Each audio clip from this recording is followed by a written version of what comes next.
So this is a surreal moment for me, Mercy, particularly an African in Nigeria, speaking to one of the powerful women in my own mind, and someone, because it's not very common that you see women as managing directors of an organization. So when they were talking about patrons for Agile20Reflect, I was like, I need to interview her. Because I remember when she accepted my connection, I started dancing like, yeah, that was so much fun. So I have with me Ellen Grau. And I'd like you to tell us a little bit about yourself in your own words. I can't introduce you more than you can introduce yourself. Thank you so much, Mercy. I am thrilled to be here talking to you, by the way. So I am an agile coach and trainer and facilitator and kind of a jack of all trades. I am, as you said in your introduction, my current gig is that I am the managing director of Agile Alliance, which is one of the unexpected twists of 2020. This has been a year that has been full of unexpected changes, and that's one of the changes that happened in my life. But I have been part of the Agile community for well over 10 years now. I got my start back when I worked at a large telecommunications company.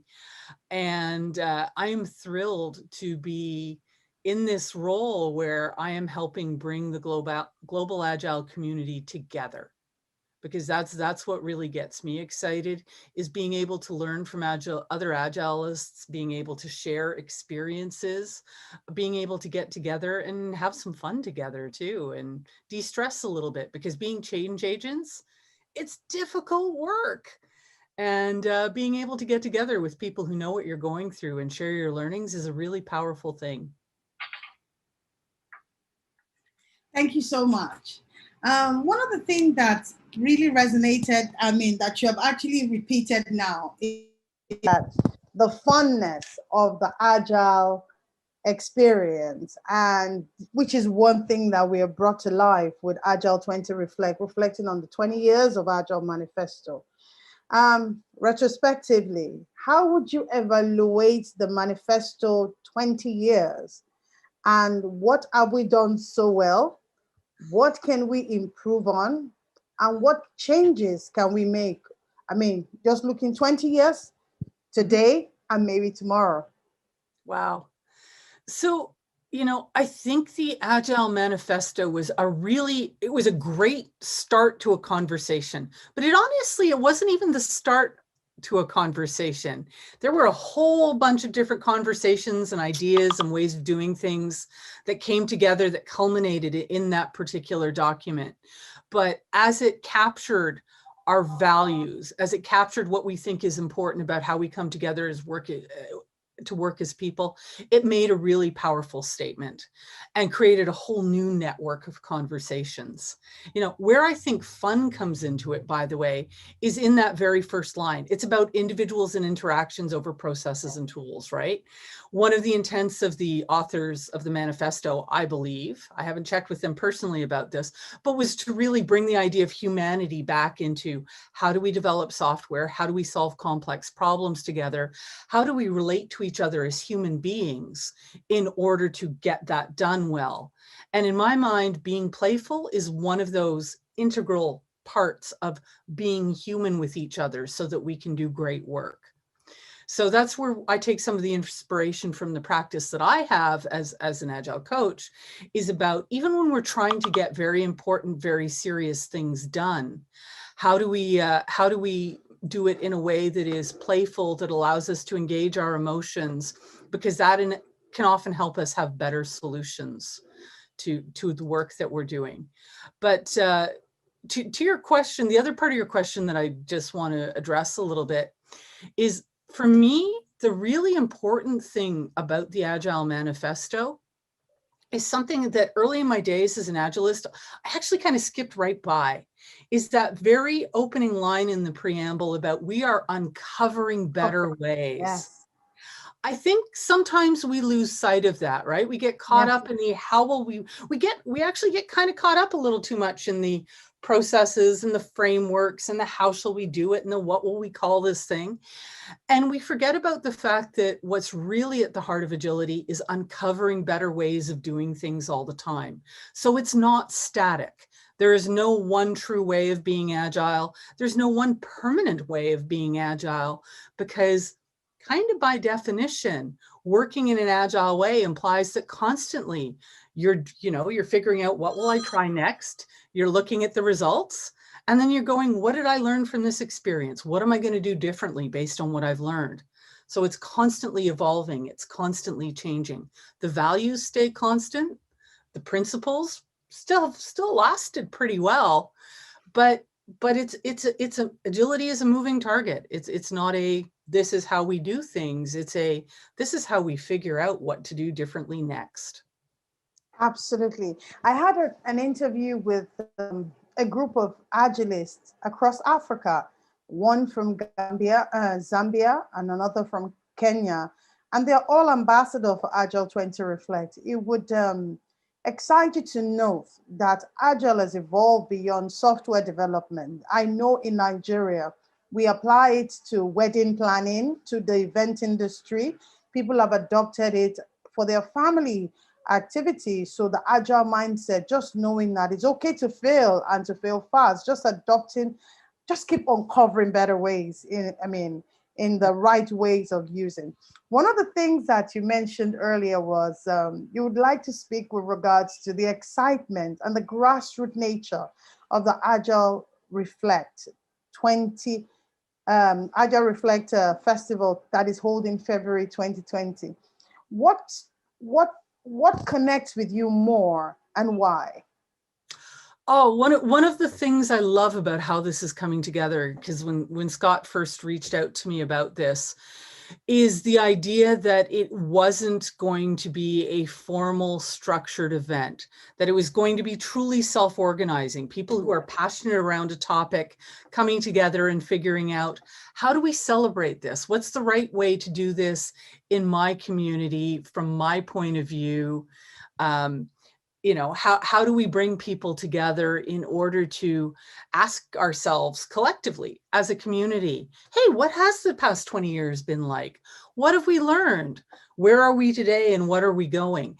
And doing that in a really self-organizing and a very distributed way. As I said, one of the things that makes me passionate is making those connections around the globe, right?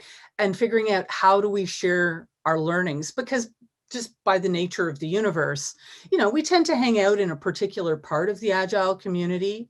I go to these particular conferences, or I work in this particular area. I know this set of people. And certainly we have lots of opportunities to exchange views through, social media and sharing publications and blogs and videos and things like that.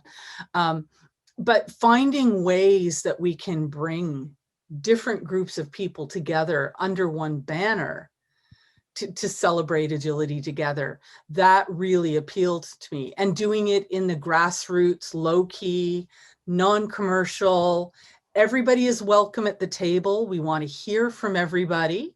We want to put some guardrails in place to make sure that people are I'll just say, bringing their best selves, right, to participate, but inviting everybody in. It's about setting aside, well, I have this opinion, or I work in this particular part of the field. It's about bringing everybody together to have these conversations and hopefully having some fun along the way too. Because as I said, I think that's really critical to the human experience.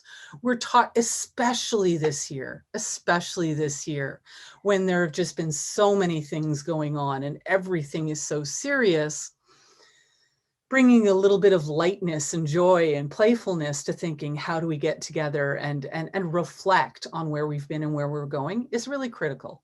Yeah, and indeed, if you see, on this side, where am I pointing to? That side, bringing people together. I think Scott Swivert has done that.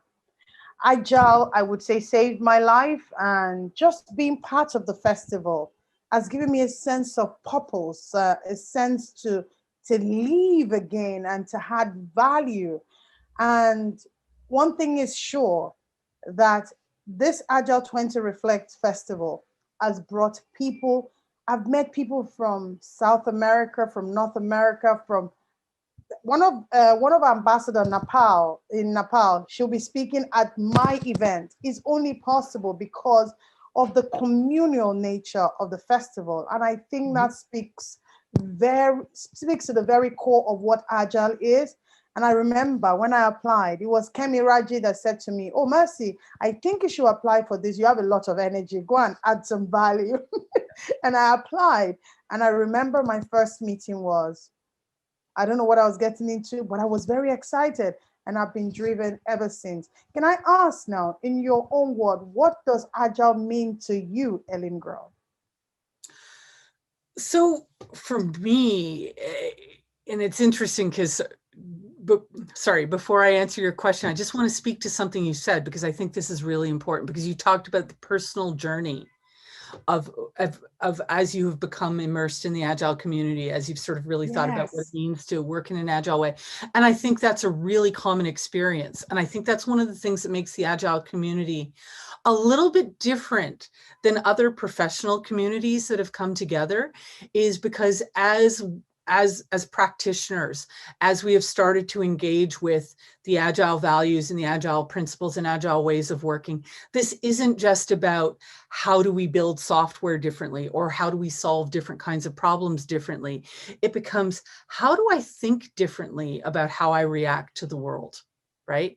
How do I think about being more adaptive, about questioning assumptions, about looking and observing and collecting data and making decisions about, what to do differently when it comes next. I think how do I get more comfortable with uncertainty? And I think that for me personally, that's been a big part of what has been my personal Agile journey.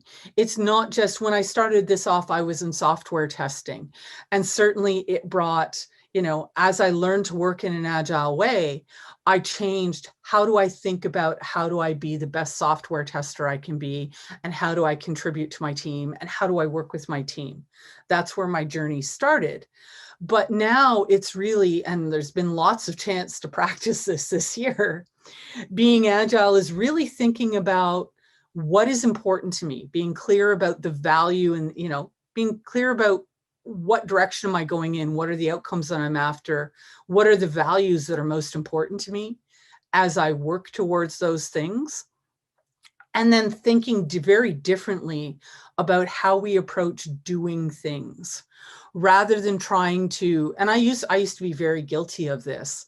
I was very much, we must have a plan. We are going to try and think through all the things and figure out all the risks. And, I was that person once upon a time. And what my Agile learnings and Agile experiences have helped me to do is to completely change how I approach a problem in terms of thinking about, okay, what's really important about this and what's the outcome we're after?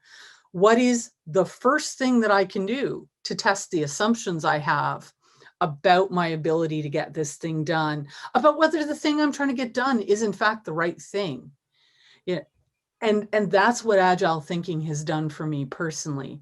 It's enabled me to let go. It's also enabled me to let go of a lot of the need to control things, right? Is because when you work in an Agile way, you become much more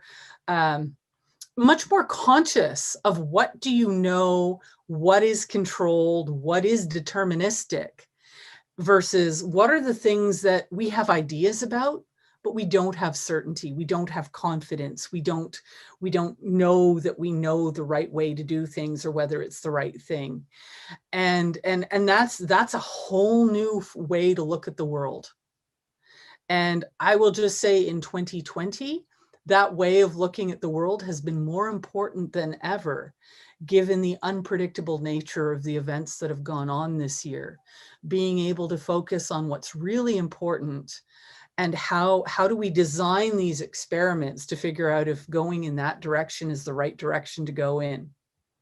That for me has been the essence of being Agile at this time. Thank you so much. That is indeed very powerful. And I think it's I believe it is inspirational, and hopefully someone would be inspired by this your word.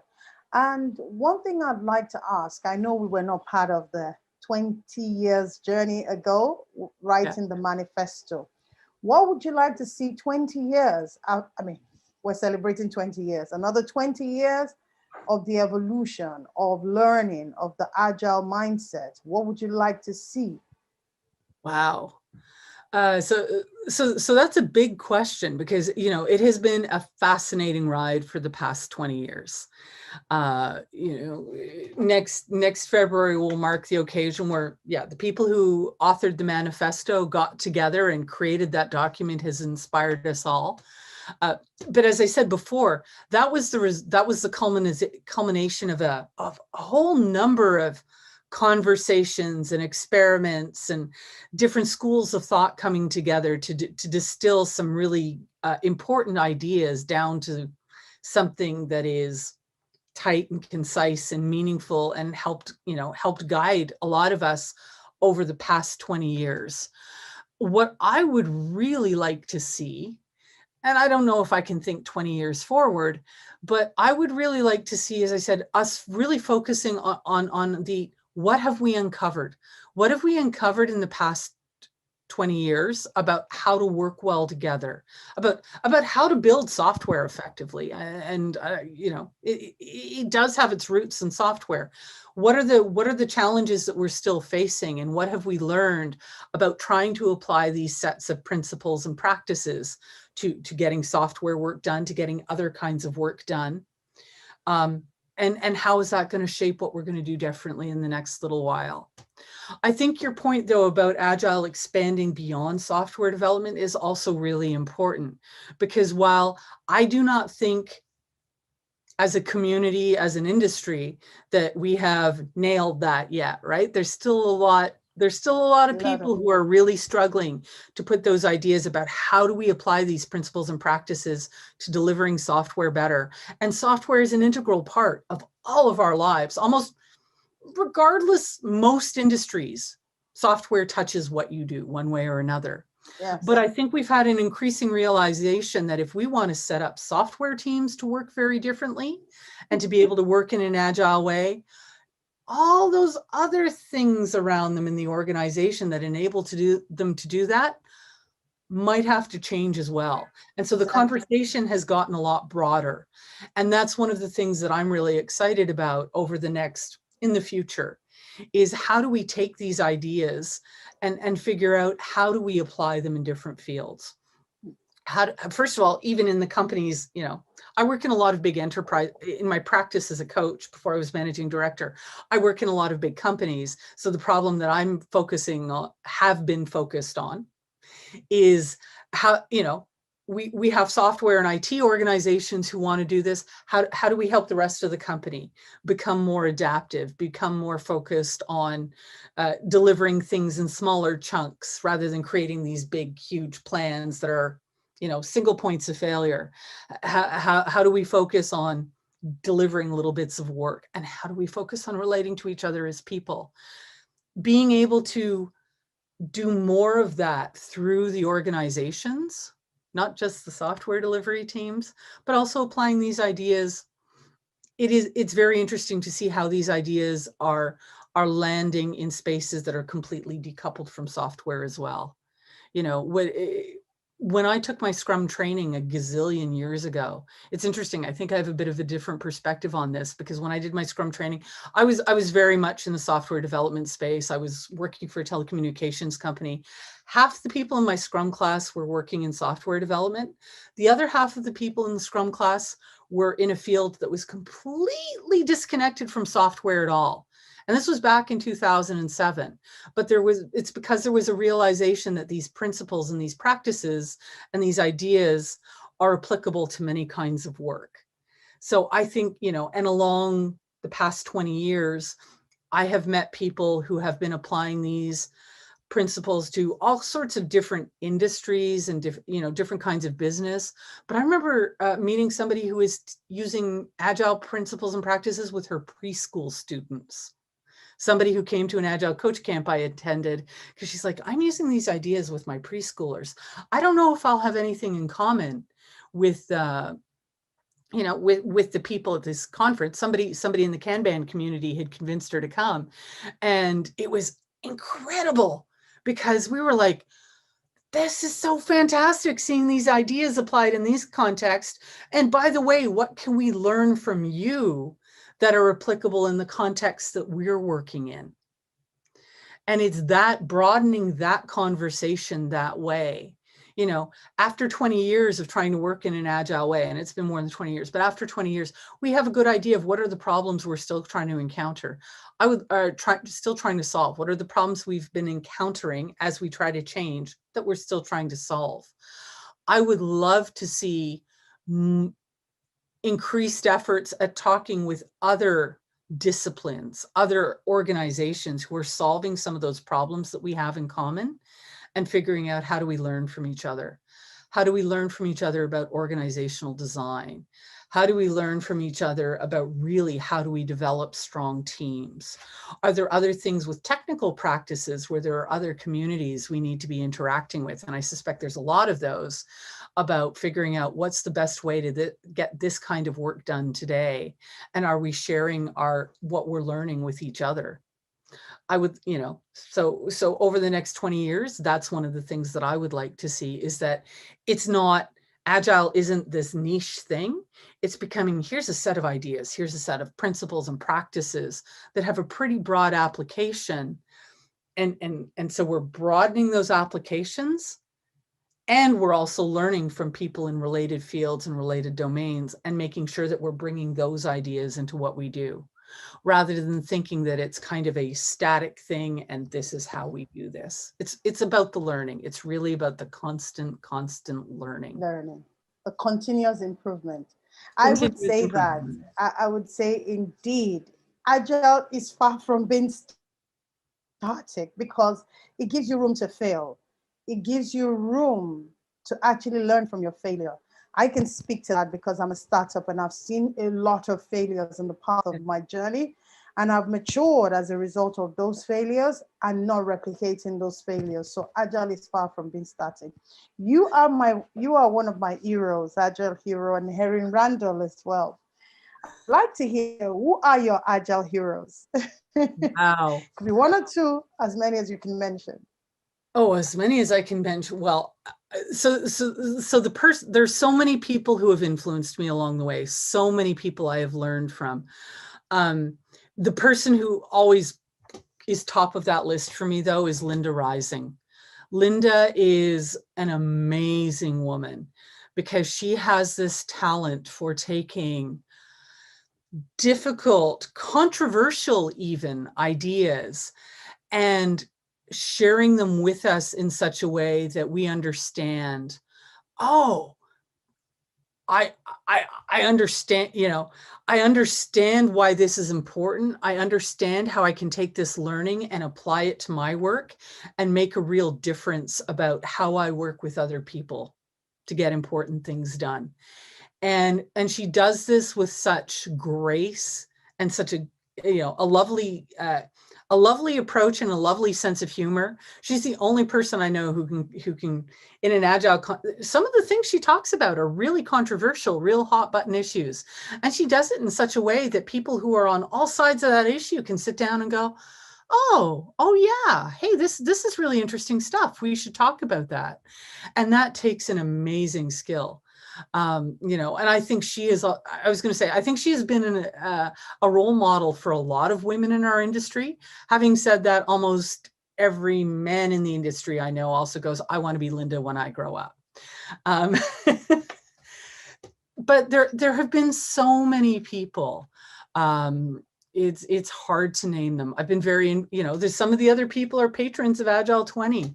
I've been very influenced by the work that Lisa Atkins has done along the way in helping really bring a coaching stance to the Agile world, helping really focus on the people development. How do we help people be effective? How do we help people self-organize effectively and figure out how to become better themselves? Because I think we overlook the difficulty in that. we set up and we say, hey, go forth and be a self-organizing team, work well together. And it takes a lot of skills. It takes a lot of practice for people to be in a space where they can effectively self-organize and self-manage. And I think a lot of the work that Lisa and the Agile Coaching Institute and all of the things that have sprung out from that have done. Actually, the other person who I've got to mention is Deborah Preuss. Because Deb, how I really sort of started my personal Agile journey, back when I was that software tester person, that's where I first met Deb. And when her organization came in to do some Agile training with us.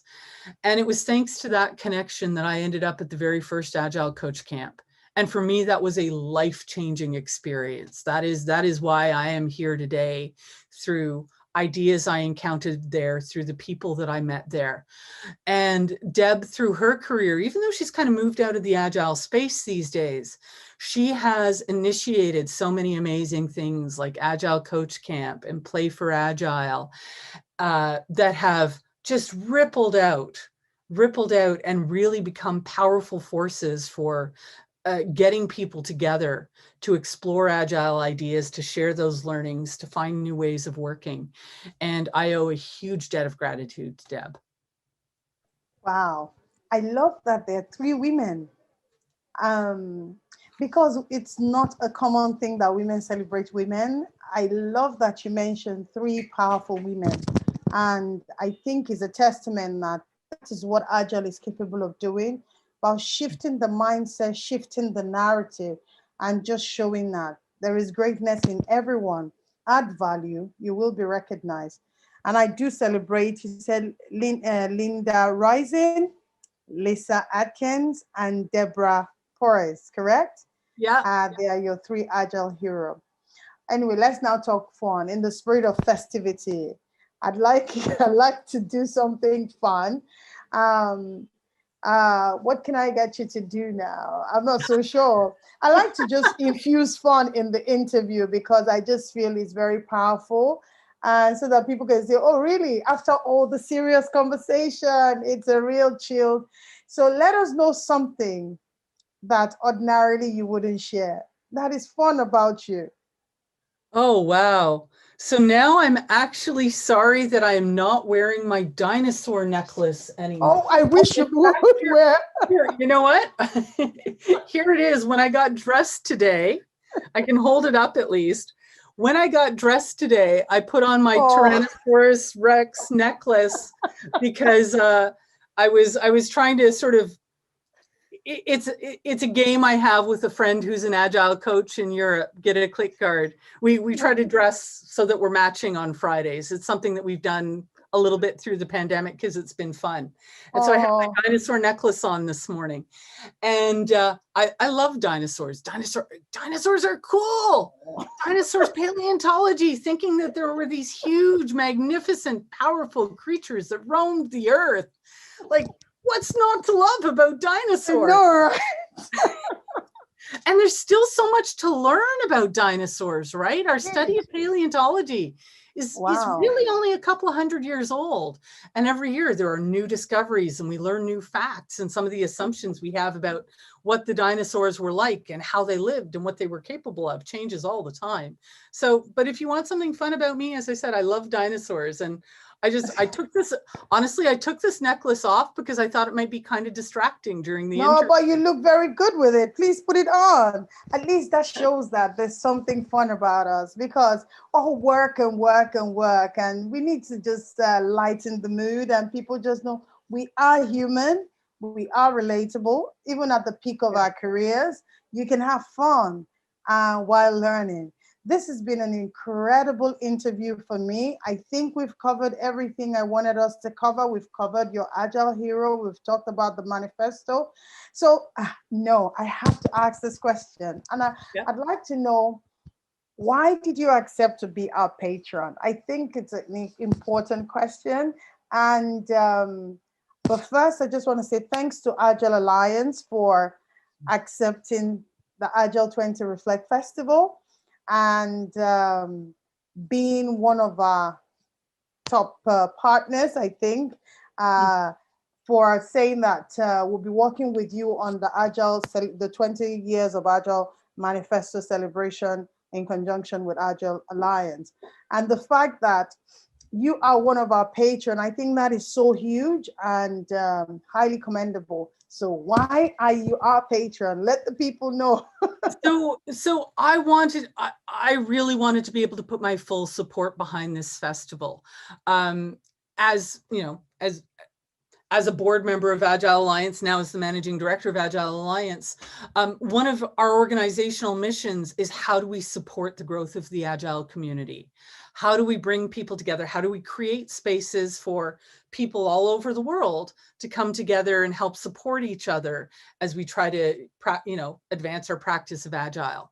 And so when the festival came together, I was like, of course we want to support this. It's a grassroots, self-organized set of events. We're going to bring in people from all around the planet, and we're going to encourage people to do a variety of different things.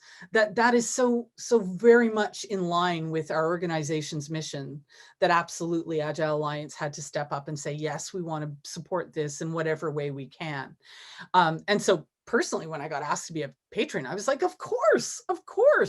This to me is really at the heart of being part of the Agile community. We have all kinds of events that we, at different parts of the community, pull together in order to bring us together, different sorts of events with different purposes.